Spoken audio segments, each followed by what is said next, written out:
James Carpenter with Country Living. Welcome to my channel and thank you for watching my videos.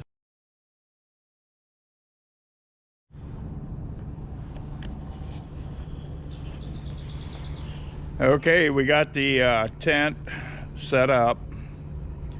We got the foundation work done. I'll go over that as I show you around here a little bit.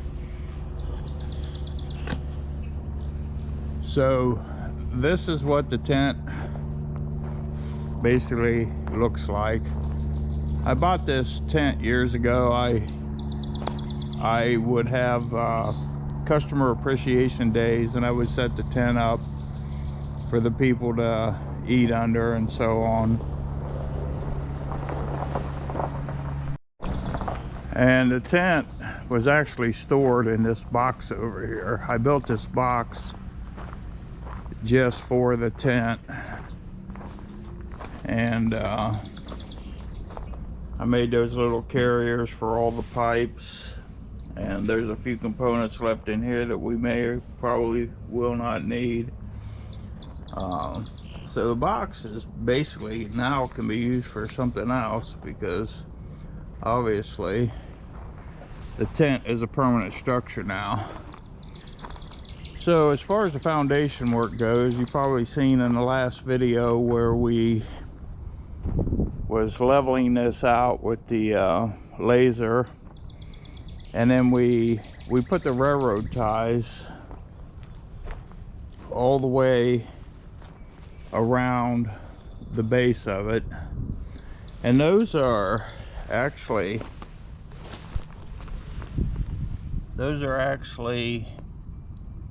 have one stake in each end.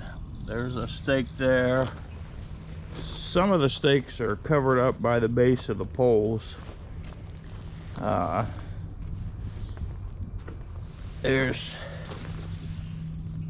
one there, and those are those concrete forms that you use for concrete forms. And I noticed at Home Depot when I went to pick them up, there were two different sizes. I got the longer ones, so they penetrate pretty good. And then once the railroad ties were in, I went completely around the outside edge with this gravel, more commonly known as 57s here in Ohio. And what the gravel does is it's going to help keep the railroad ties from wanting to push out.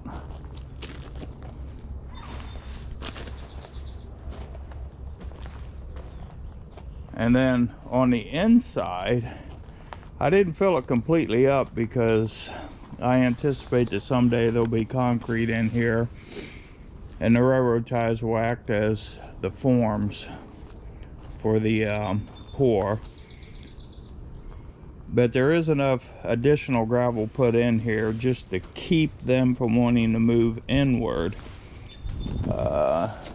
Probably, you know, a couple inches anyhow, which is over a span like that is probably pretty decent. But at this point, if anybody were to hit the railroad ties, I don't think they're going anywhere. I'd be more concerned about these white poles. Now, as far as how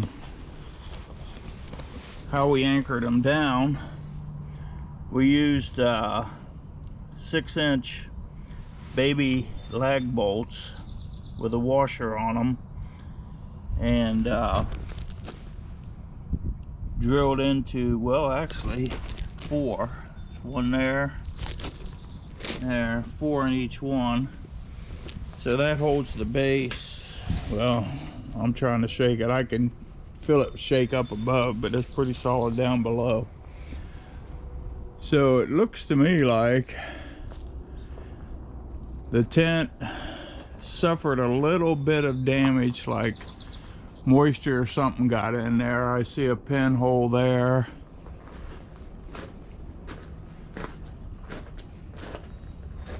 And I see another one there. We're gonna get some flex tape and put over those. I don't anticipate this tarp lasting too many years, but time will tell. But the tent canvas will come off at some point, and I'll put basically purlins on this and cover it with metal and turn it into an actual pole barn.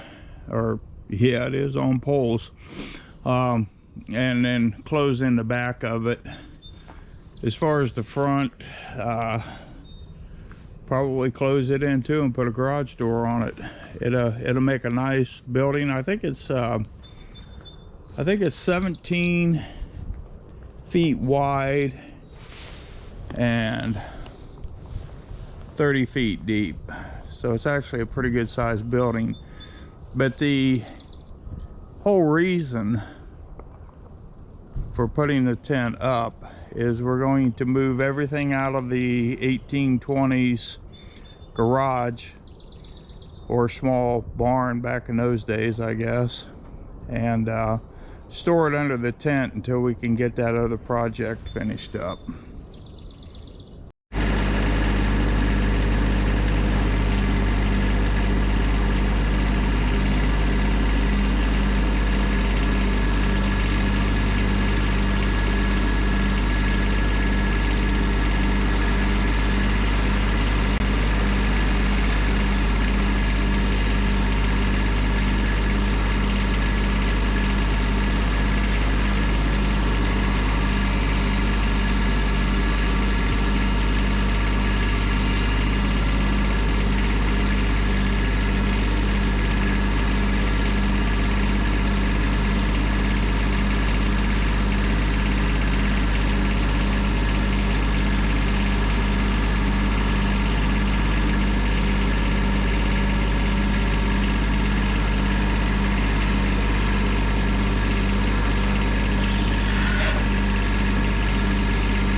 Chad, I'm going to try to get them chairs yet tonight. That toolbox and that other stuff can go in the truck and we'll unload it down there. All right. That chairs, I think you probably just put them right on your forks, can you? Yeah, I'm going to pick them up with the forks when I get back. Yep.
We made a huge dent in cleaning this garage out today.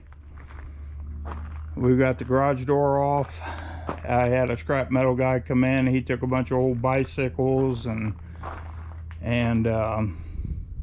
just anything that was scrap metal that we could get out of here. But just to give you an idea what the inside looks like, it's got the hand hewn beams in it that date back to the 1800s. I believe this was built around 1820. The courthouse says that the house was built in 1820, so I'm assuming they built the garage around the same time. But this was completely packed, and we've managed to just about get quite a bit of it out of here. Obviously they're calling for rain all day tomorrow, so I doubt we get anything done tomorrow. So I'm going to load these chairs up, take them back to the tent, and call it a day.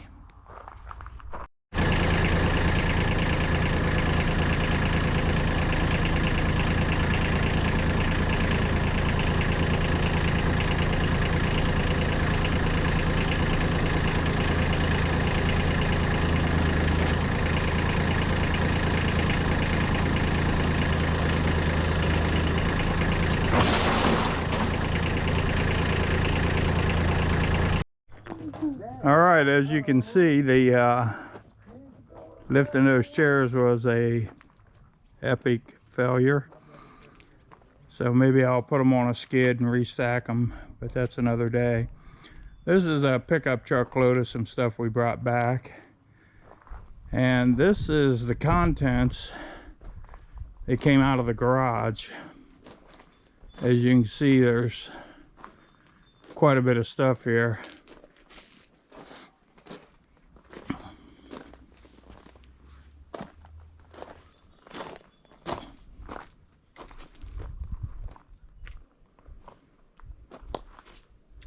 But it's out of the rain till we can get the garage rebuilt, and then we'll figure out how we're gonna put it back in there nice and neatly and continue to store it.